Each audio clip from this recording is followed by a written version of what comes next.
તો આ તરફ બનાસકાંઠાની વાત કરીએ તો બનાસકાંઠાના ધાનેરામાં વરસાદી પાણીનો યોગ્ય નિકાલ ન થતા રોગચાળો વકર્યો છે। સરકારી હોસ્પિટલમાં દર્દીઓની લાંબી કતાર લાગેલી જોવા મળી છે।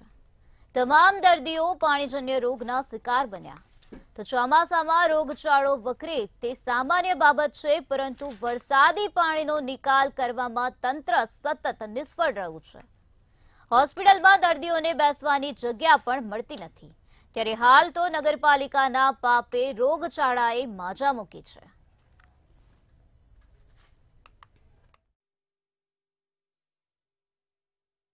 नगरपालिका वाला हूँ 10 वार जाईने आई हूँ पण कोई आवामां तैयार नहीं। अने कोरा मच्छर डेंगी थया, ना तो दवा नाखवा आवे ना गटरा साफ करवा आवे।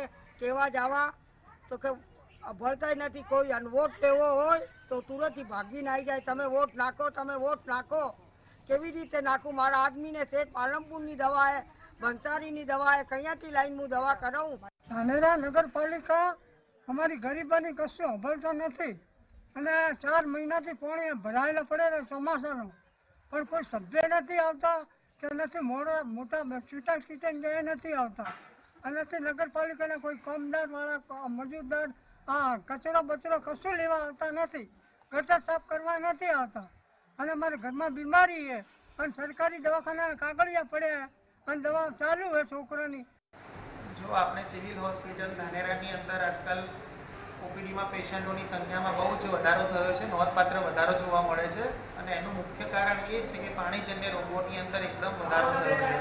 एटले दर्दीओए शुं सावचेती राखवी जोईए, पाणी पण घरे उकाळीने पीवुं जोईए, पाणीनी अंदर फरवानुं ओछुं राखवुं जोईए। मोटा भागे पाणीने लीधे पगनी अंदर बी फंगल इन्फेक्शननी अंदर वधारो जोवा मळे छे नोंधपात्र रीते, बराबर। એટલે પાણીની અંદર બી હરવા ફરવાનું થોડું ઓછું રાખવું જોઈએ। તો ધાનેરાની અંદર હાલમાં કોઈ રણેધણી ન હોય એવું લાગી રહ્યું છે।